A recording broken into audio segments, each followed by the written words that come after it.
अशा या कोल्हापूरच्या आईचे म्हणजेच आई अंबाबाईचे मंदिर, या मंदिराबद्दल मला काही वेगळी माहिती सांगायची गरज नाही।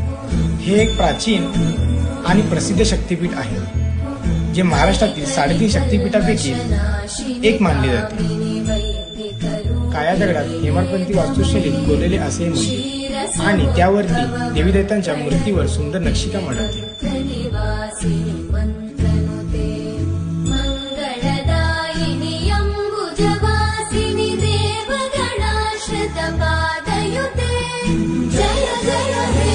वर्षाचे 12 महिने भाविक देवीच्या दर्शनासाठी येतात आणि शारदीय नवरात्री उत्सवात तर भारताच्या कानाकोपऱ्यातून लोक आईचे दर्शन घेण्यास येतात।